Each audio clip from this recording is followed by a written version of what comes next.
This is Sports Spectrum, the intersection of sports and faith, where we bring Jesus back into the conversation. Here's your host, Jason Romano. Hey everyone, welcome to Sports Spectrum. I am Jason Romano. We're so glad you're tuning into the show today. Our website, sportspectrum.com. Make sure you bookmark that and check it out every day for new content. Sports and faith intersected. That's what we're about, bringing Jesus back into the conversation. And it's all available at sportspectrum.com. If you want to reach us directly, you can email me, jason@sportspectrum.com is a great way to do that. If you have a guest suggestion or a topic or a story that we should be covering or writing about, maybe a guest for the podcast, maybe some feedback on today's guest, Bryant Young, you can email me directly, jason@sportspectrum.com. And now, right now, we have available to you our Sports Spectrum magazine. It's the only thing that we charge money for here at Sports Spectrum. It's part of the ministry. It goes right back into creating things like this podcast. And the magazine's super cheap. It's $18 for an entire year subscription. So $18, it gets you an actual printed magazine and access to our new digital version of the magazine with Sports Spectrum. Again, $18. You should subscribe right now.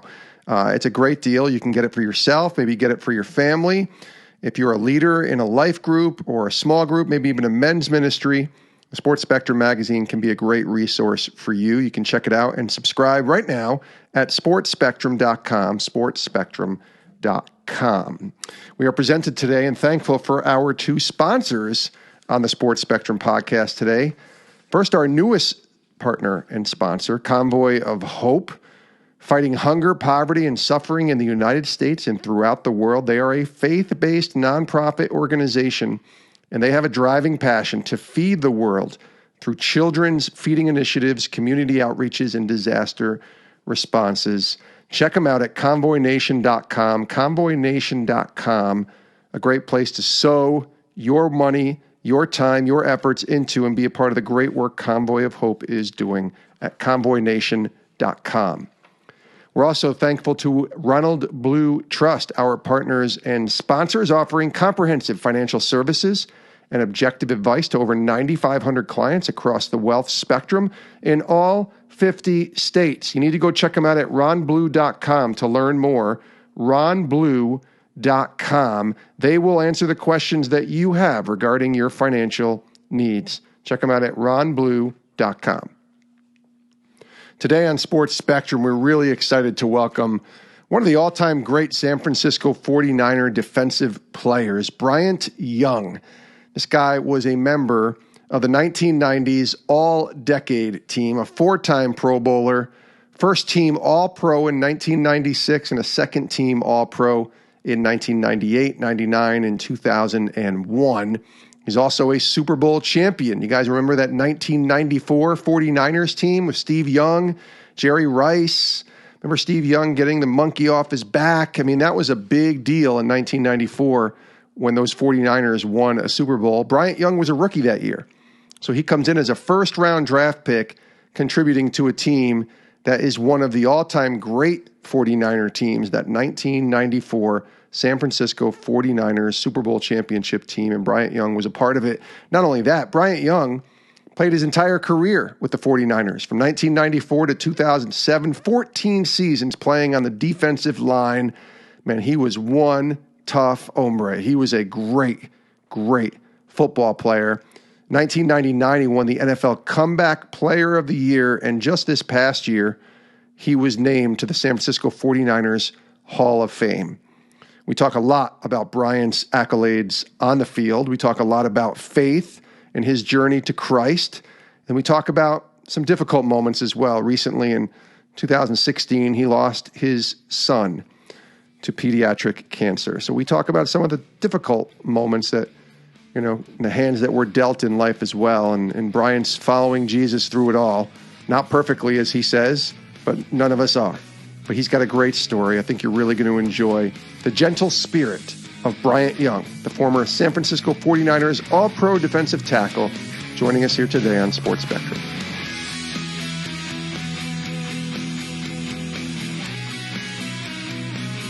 Bryant, welcome to Sports Spectrum, buddy. How are you?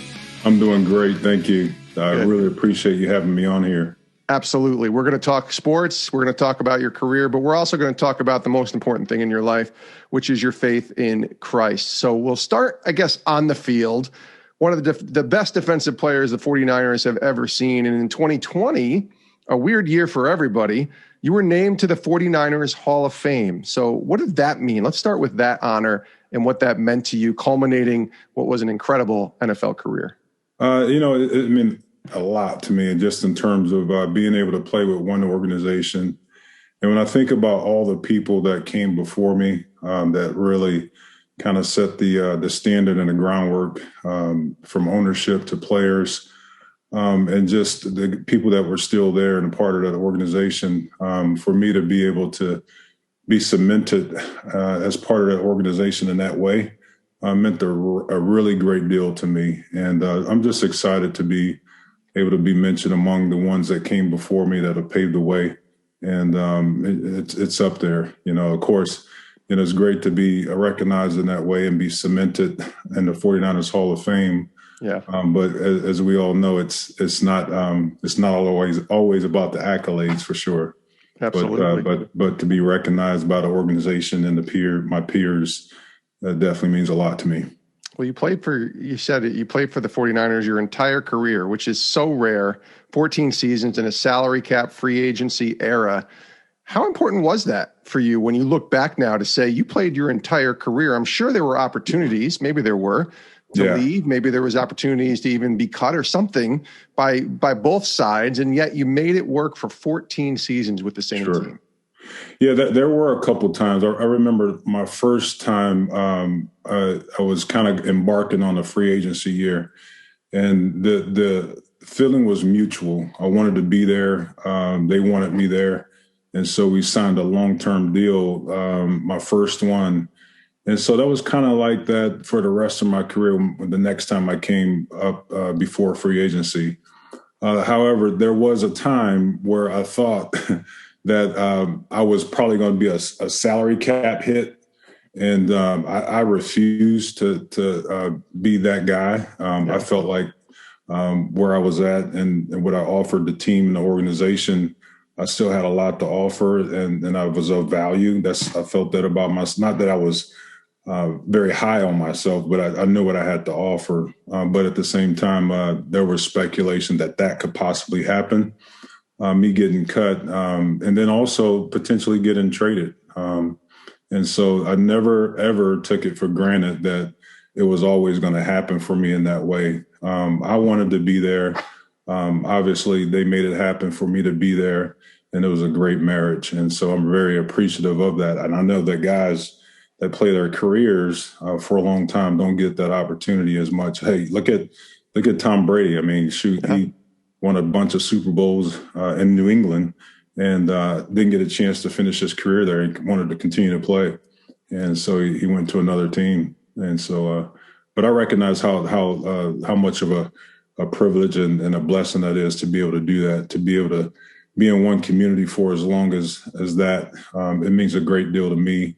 And then also my family, being able to, plant roots there and build a firm foundation there and get involved in the community. That meant a lot to me. Bryant Young's our guest here on Sports Spectrum. So I read that you grew up in Chicago. I'm guessing you were a Bears fan as a kid? I was, yeah, absolutely. You're on it, man. I grew up a Bear fan and, diehard. Chicago is really a football town. And they love their Bears. It just happened that after the 85 Bears they started to dwindle and it didn't really happen for them. Basketball came on the scene and the NBA championships, with the six there, it became the sport, but really Chicago's a football town. But yeah, I did grow up a Chicago Bear fan. Well, doing my math here, I think it was around your birthday, as I look at your birthday, that you would have turned 14 when those 85 Bears demolished the Patriots. So do you have memories of that team? Was that your team, that 85 team, when you look back to your childhood? I remember that team very, very clearly. I had a sweatshirt. I had a Super Bowl sweatshirt and commemorating that year. And but yeah, that team was it was very exciting to watch. They had great players across the board on offense, defense, and some really fantastic special team players. They're just fun to watch. That defense, the 46 zone was just something special. And every guy, had the potential to make a big play. Do you remember the first time you played your childhood team when you got to the NFL? Yes, it was actually early 2000, I believe it was the first time I had a chance to play them. It took that long. So my first year was 94. And then it didn't happen for me until early 2000. We played in Chicago. And I tell you what, that was – I'm glad it took that long to play them because I had to get over 100 tickets for my family. Probably more than you had to get for your Super Bowl appearance, right? Yeah, exactly. Amazing. It got to be such a cool thing because obviously once you get to the NFL and you're a Niner and you have so many fans that root for you, that's who you're going to be identified with, but you're still connected to your childhood, right? Mm-hmm. So that had to be such a unique moment being able to play the team that you rooted for when you were 12, 13, 14, but now you were kind of, especially as you were 4, 5, 6 years into your career, maybe it might have been different if you were a rookie, but moving on to, 4, 5, 6 years and playing at Chicago. Mm-hmm.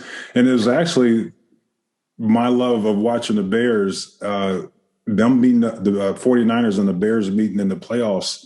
That's how I became a 49er fan. They knocked the Bears off a couple of times in the playoffs. And so I became a fan just watching that offense really do some special things. And then that defense was special too with the Niners. Yeah, unless you were a Cowboys fan, like I mentioned earlier in the beginning, you could easily have rooted for the Bears, but also been a fan of the 49ers, especially in the 80s when they were just felt like winning every year. The Bears had the 1 year, the Niners had the whole decade. Sure, yeah, absolutely. Yeah, they were a fun team to watch when the Bears weren't doing it. It was easy to, form an alliance with the 49ers because they were going pretty deep in the playoffs and winning Super Bowls. Every single year. You came in on the end of that, 20-year almost run with the Niners and got a chance to play in the Super Bowl. We'll talk about that rookie year because I think it's a special year for the Niners when they think back to 1994. But I want to ask you about college. You were a standout player, obviously, at Notre Dame and the Fighting Irish, another storied franchise with tremendous history. What was it like to put on that helmet and play for the Irish? And it's kind of in the backyard, I guess, to where you grew up, right? Yeah, you definitely say in the backyard. Chicago is a big Notre Dame community as well. And, Notre Dame could have been in Timbuktu. I still would have went there. But it just happened to be an hour and 20, 30 minutes away. And it made it easier. But it seemed like, I was eons away from home. But it was a great opportunity for me to go there, receive an awesome education, and just to be a part of that history and the mystique of the program. It was special to put on a golden helmet and represent Notre Dame in that way. It was really, really special. I built some really awesome relationships back there. It was an awesome time for me as a young man going there and coming out and growing and developing as a person. And so it was very special to me. Let's intersect the conversation with faith a little bit, and we're going to go deeper. And obviously, there's some testimonies and some stories to your life that you'll be able to share more. And maybe it becomes part of the question now. But I'd really like to just kind of ask the foundation of your faith and where it was birthed. Was faith a part of your life as a kid? Share that a little bit with us. Yeah, faith was a part of my life as a kid. My dad was really the spiritual leader in our home, and he made an early commitment in the late to early 80s to turn his life around and really was adamant about being a spiritual leader, was going to church consistently, taking his family to church. I have this old picture I found this past spring, or actually last year in the spring. I was going through some old photos and I found this picture of my dad.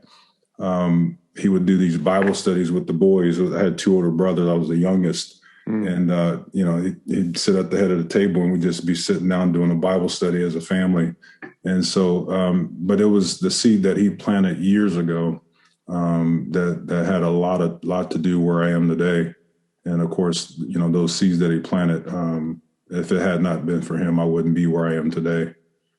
Where was faith for you when you got to college, like around that time as you were older and had to go on your own? Yeah, so I accepted Christ early. I was about 10 years old when I accepted Christ as my Lord and Savior. I was baptized and I did that. I understood who Christ was and the sacrifice that he made for my sins. And so, it was a little different, just growing up. I didn't always have that personal relationship, even going to college. I knew Christ. I would go to church, but to open my Bible and just have a deep personal relationship with Christ, I wouldn't say it was always that. And so there were times I struggled. I was on the fence at times and it just wasn't what it should be. And so it didn't happen for me until I would say the earlier part of 2000 when I really made a commitment to serve Christ in a way that I hadn't done before. And so I rededicated my life and really began to seek and develop a relationship with Christ. And it was important to me because things had changed dramatically. I was, married, had a kid, was making, different turns and decisions in my life. I just needed more direction and trying to do it on my own and failing. It just wasn't going the way I'd hoped. And so, the best thing for me to do was at that time was really to recommit my life to Christ and follow him and surrender in all areas of my life. And that's still a work in progress. It will be till we leave, right? Till we go to be with him, Bryant. That's for sure for all of us. I do want to ask you, my question, I guess, that I had written down was take us to a moment with that faith where you were tested during your time in the NFL. And maybe that involves when you were rededicating your life, because in 2000, you were clearly in the middle of your career and had been a pretty standout, Pro Bowler, all pro type of player during that time. What was it in 2000 exactly? Or if you want to share a little bit deeper that kind of showed you that I need to get right with the Lord. Yeah. So I'll tell you what happened. It was odd, when I grew up in Chicago, I was going to church and I never really had seeked to find a church home when I was in California. And that wasn't really important to me. I had an excuse. And so there were times I would go to chapel and there were times I wouldn't go. And so I'd say right around 98, I had a really severe injury to my lower leg. And that really got my attention. The Lord got my attention there. And so that right there began the process of really seeking, because I was flat on my back. I was weak. And I was vulnerable, and powerless. And so it was that moment where God really began to do a work in my life there in 98. And so fast forward to early 2000, we're at a time where we, football was great, but I knew that there was so much more to football, the impact that could be made off the field, how we can influence the souls to win for Christ and expand the kingdom. Yeah. And so those things became important to me. And, guys that were really on fire for the Lord, they were part of our team. And there was guys that came on our team, like Steve Stenstrom and Todd Peterson, who were there as teammates, who became really important people in my life to walk in Christ with. And so I was challenged too. Those guys did a tremendous work in terms of how they lived their lives, their zeal for Christ. And, it was good in that way. We had a really healthy spiritual environment. And I'd say, those two gentlemen, among others, our chaplain was very instrumental as well, Earl. Smith. And so, yeah, it was during those times, just the right people, being challenged in different ways and being held accountable. I'd never, I was always guarded too. I tell you, I was a guy that was, I didn't say a whole lot in a locker room. But, I wreak havoc on the field, but in the locker room, I was a little different in terms of that, guarded in terms of sharing how I really felt, my struggles. Sure. And so it was really when I began to really bare my soul and take down the facade and admit that I had issues, whatever they may have been, that I was weak in certain areas, that I didn't have all the answers. And that's when I saw God really doing a work in my life and being able to share and be prayed for and held accountable in certain areas. And so that's kind of the gist of that. A quick break to tell you about our new partners and sponsors today, Convoy of Hope, a faith-based nonprofit organization with a driving passion to feed the world through children's feeding initiatives, community outreaches, and disaster responses. And right now in the U.S. and throughout the world, countless families are living on the fringe or have fallen into the depths of poverty and suffering. But you can make a difference. And right now, we need you to join the starting lineup with Convoy of Hope and join your favorite players and teams in partnering with Convoy of Hope to fight hunger, poverty, and suffering in the United States and throughout the world. And in doing so, you can advocate, give, network, and volunteer to help ensure that those in need receive hot meals, groceries, haircuts, health and dental screenings, hygiene kits, shoes, clothing, family portraits, and much more. You can learn more right now and be a part of the great work Convoy of Hope is doing by visiting them at their website, convoynation.com. You can donate, you can pray, and be a part of all that Convoy of Hope is doing by, again, checking out that website, convoynation.com, CONVOY nation.com. We're also presented today by our friends at Ronald Blue Trust. Their advisors applying biblical wisdom and technical expertise to help clients make wise financial decisions to experience clarity and confidence and leave a lasting legacy. We all have questions about our finances. Where do we go? What do we invest in? How much do we spend? How much do we save? Ronald Blue Trust has all of those answers. They offer comprehensive financial services and objective advice to over 9,500 clients across the wealth spectrum in all 50 states. You can reach them at ronblue.com. That's their website, ronblue.com. Tell them Sports Spectrum sent you. Ronald Blue Trust. You can trust them. We trust them. Check them out. Biblical Principles, Wealth Management Strategies, ronblue.com. He is Bryant Young, former San Francisco 49ers All-Pro defensive tackle, joining us here today on Sports Spectrum. I want to kind of go backwards a little bit and ask you about your draft experience and kind of where you were as a man, as a follower of Christ at that time, as an excited young man about to go play in the NFL for a team that had a chance and ultimately would end up in the Super Bowl. And it's funny, I went back and looked. You were the 7th overall pick that year to the Niners, and I was like, wait a minute, San Francisco was in the NFC Championship game the year before against the Cowboys, and then they had the 7th overall pick, obviously a trade of some sort, but you got that slot and the Niners drafted you, and 14 years later, you finished your career there. Can you take me to your draft day experience and what do you remember about it? Yeah, absolutely. There was a prediction that I may have been a top 10 pick, and so I never really paid attention to the draft analysts and their pre-draft predictions, and that was just me trying to not set myself up for failure.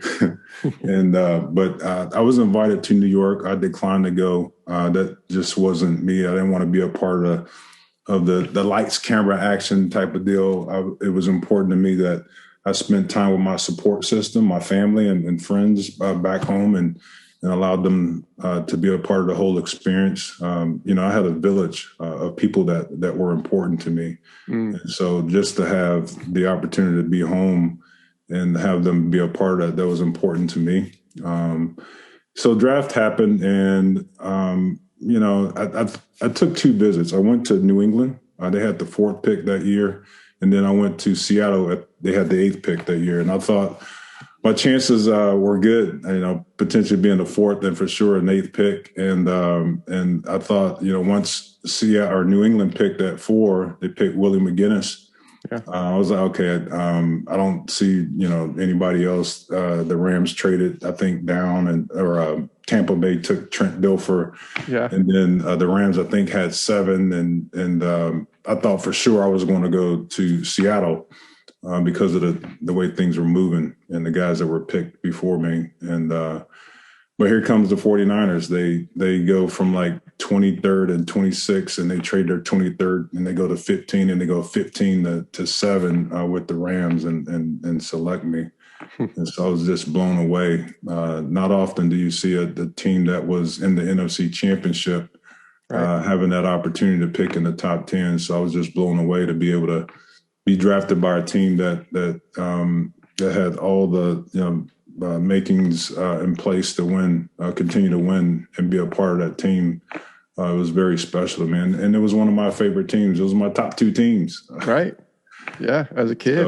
It's funny. I think when you look back, you must see how the hand of God was on your life, even in your football career, because so much had to go right just for you to become a 49er, right? Absolutely. I mean, think about that, right? Like, where they were selecting and how they had to strategically move around to make those picks happen. I do believe that God is in the details of things. And, as much as we, have dreams and aspirations to do certain things for ourselves, but I do believe that God does work behind the scenes, and He's in the detail of things. And, had I not gone to San Francisco, I for sure wouldn't have won a championship with them. Right. I don't know where I would have went if I would have won a championship. But more importantly, from an eternal perspective, I wouldn't have been able to meet the guys that really sharpened me and that inspired me to dive deeper in the Word. And so I'd say in that was the best thing that's ever happened in my life. And those guys are important to me to this day. Had to be crazy coming into the league in '94.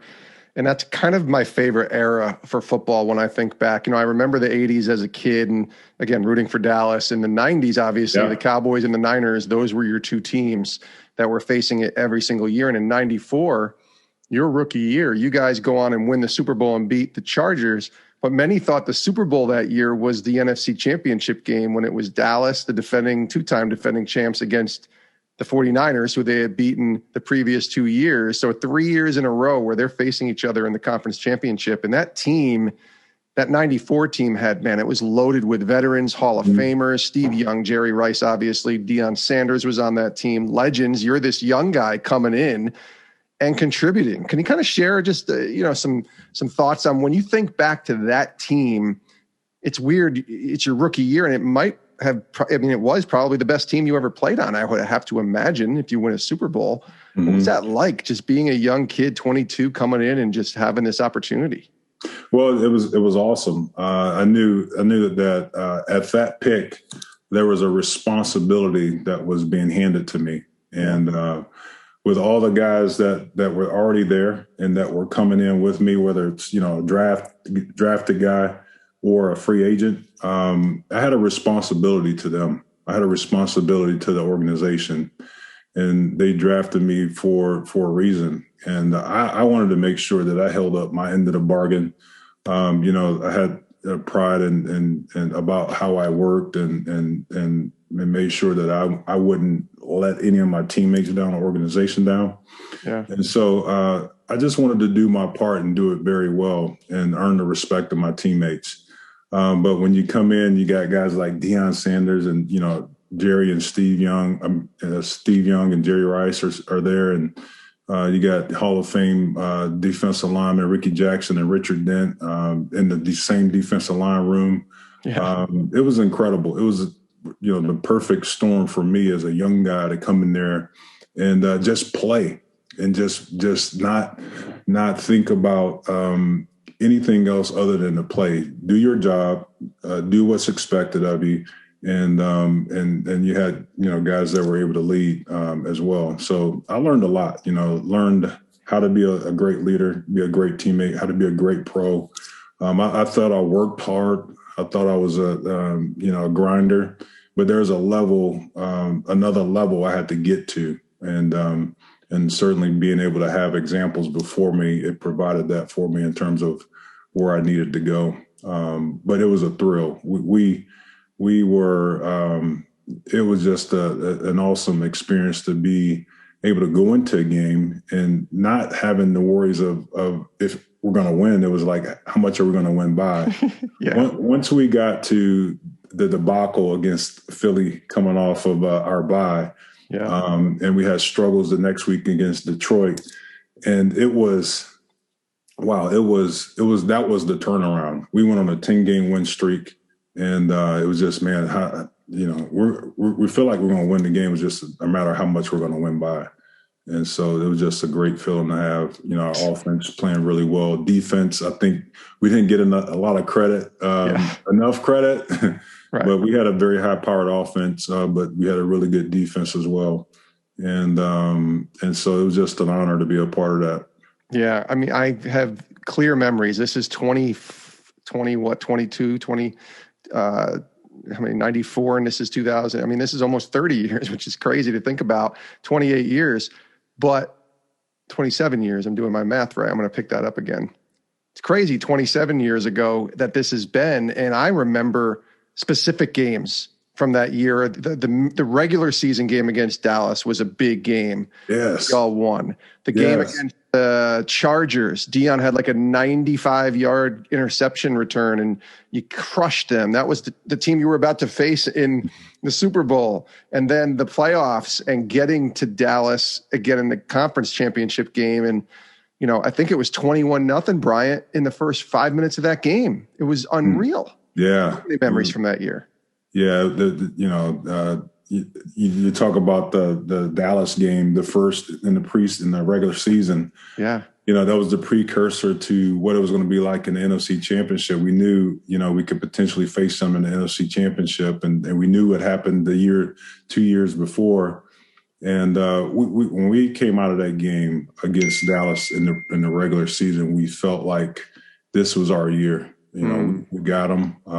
We got the right matchups. We got the personnel, and there's no way they're going to defeat us this year. And it held up. We went into the NFC Championship game and we took care of business. Offense played well, defense did a great job, and the rest is history. It's a special year too, and it's odd. You must kind of, like we mentioned before with the Bears. They were a great team in the '80s, but they won the one championship. The Niners, a great team, obviously into the '90s. I mean, '95 was a great year until you get to the Packers in the divisional round, and the '96 was a good year. '98 was a great year, but you got the one title. So it's kind of like that '94 year, even though you had many other great teams, that's the one that's always going to stick with you. Yeah, absolutely. Well, because we won the championship, and we had a couple, really good playoff runs, and we were in the NFC Championship again against the Packers, and that didn't go our way, and that was very unfortunate. And then we had some very lean years too along the way, some rebuilding years, and so we had to weather that. But that's kind of part of it. It is flow of a year of a career. Absolutely. I want to ask you, I want to fast forward a little bit to 2007, which was your last year and your final season in the league, in that last game. And I did a little research and watched a little bit of it on YouTube, but I'm not quite sure if you knew it was your last game, but it appeared like you did. And it certainly appeared at the end of that game like they knew it was your last game, carried off. And I'm just curious for you, when you think back to the memories of that final game in 2007. Yeah, I knew it was going to be my last game. I wish if I could go back and do it differently. I never talked about this before, and I think about this all the time. If I can go back and do that over, I would have done it differently. in terms of just being able to prepare in a way, and thank people and have an opportunity before the media and thank people that were important to me along in my career and in the organization. And so I really didn't have that opportunity. And so that's something I regret. I don't know why it didn't happen like that. It wasn't certainly presented to me to have that opportunity. And so it is what it is. It's, when I look back on it, it's just kind of, who I've been anyway, just kind of low key in a lot of regard. But I knew it was my last game. And I felt, as the season was going on, I just felt that this could be my last year.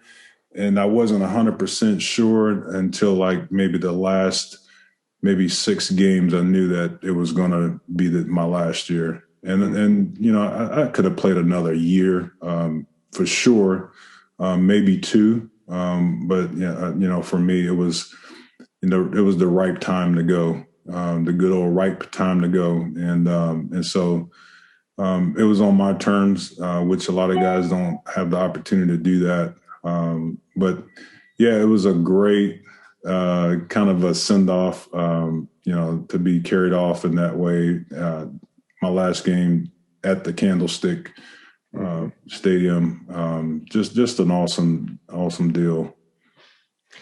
Last couple of questions with Bryant Young here as we wind down on Sports Spectrum. I'd like to go to 2016, and we talked about this before that I was going to go there.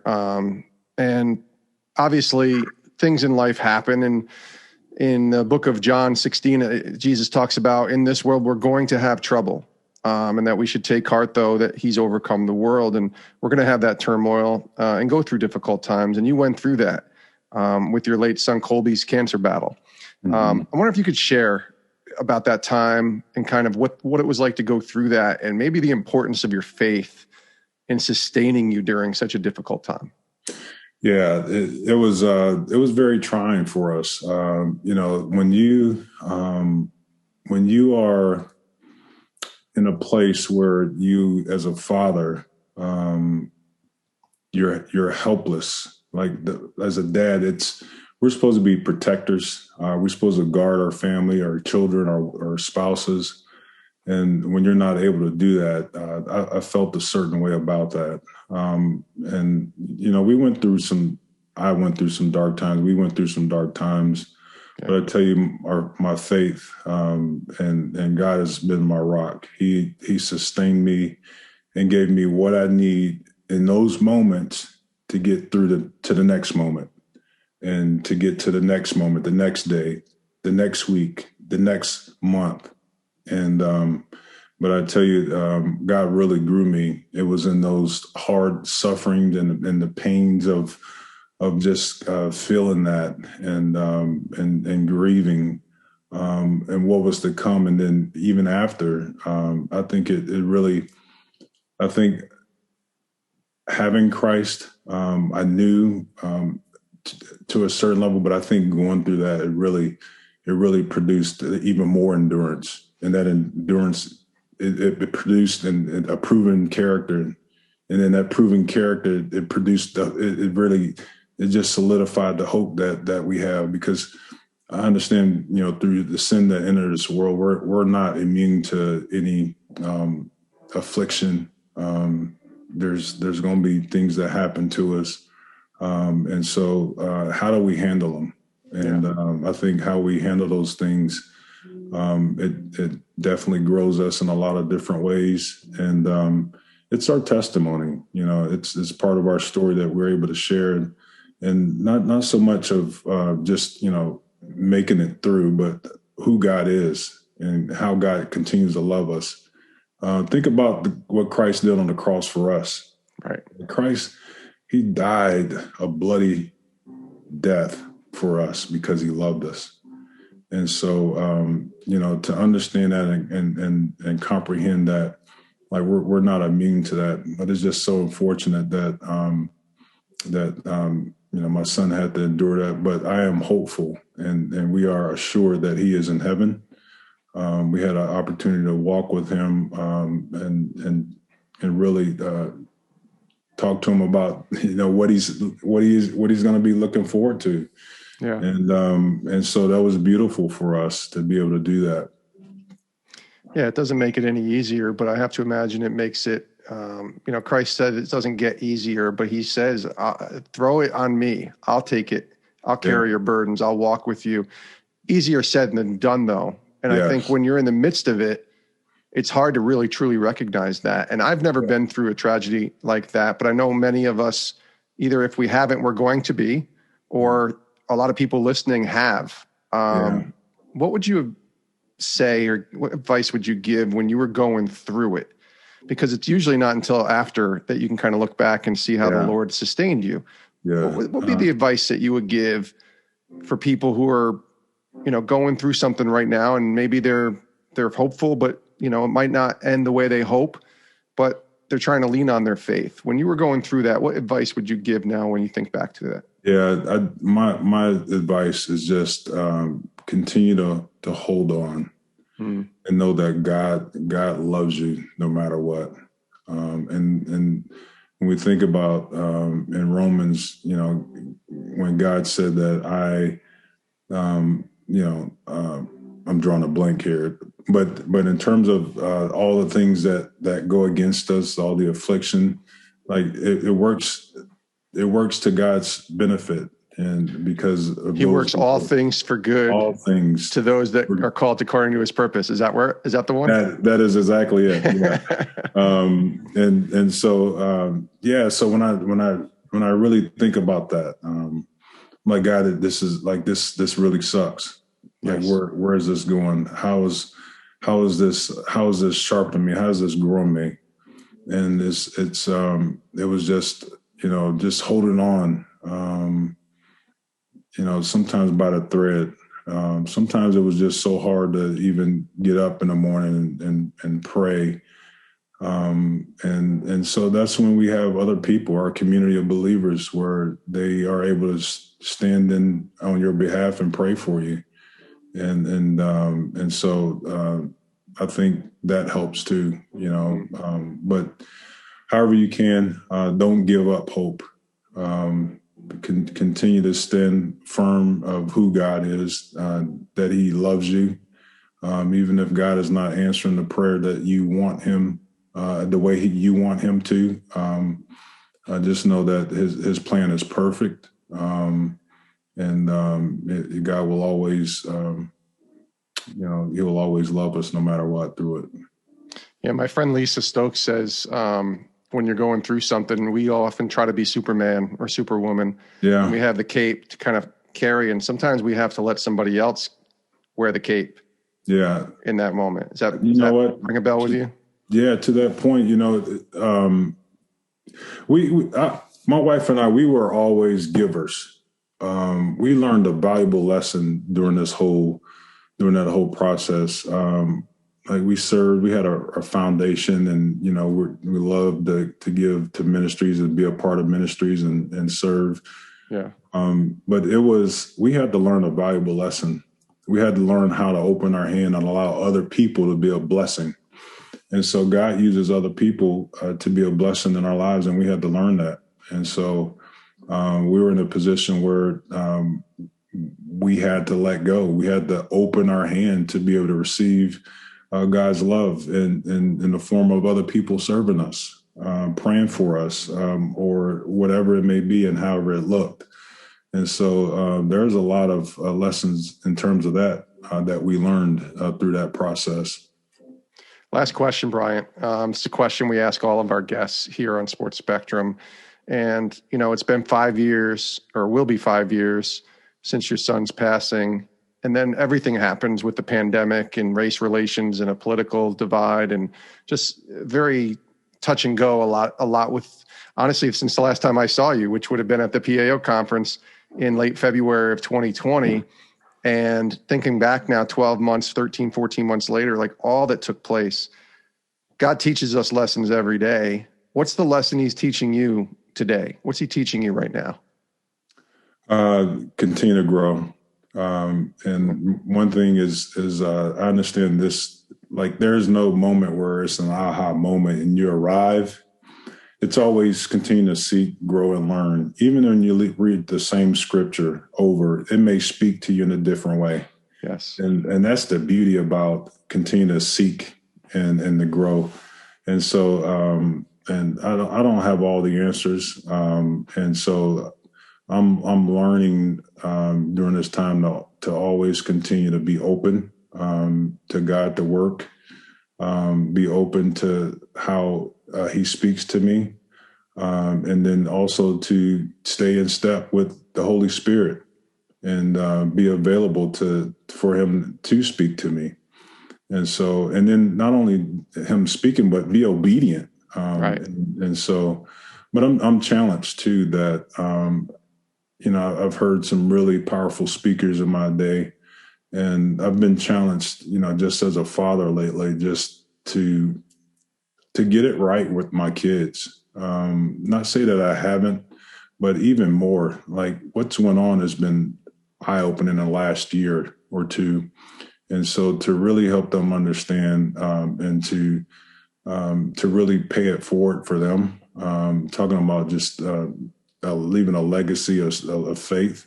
That's important to me. And then just how we live our life, how I live my life.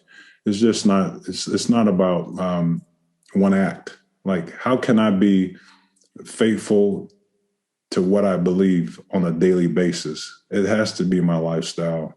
And so, I'm trying to run this race that Paul talks about. And so it's a work in progress. It's always trying to grow and seek and allow God to form my life.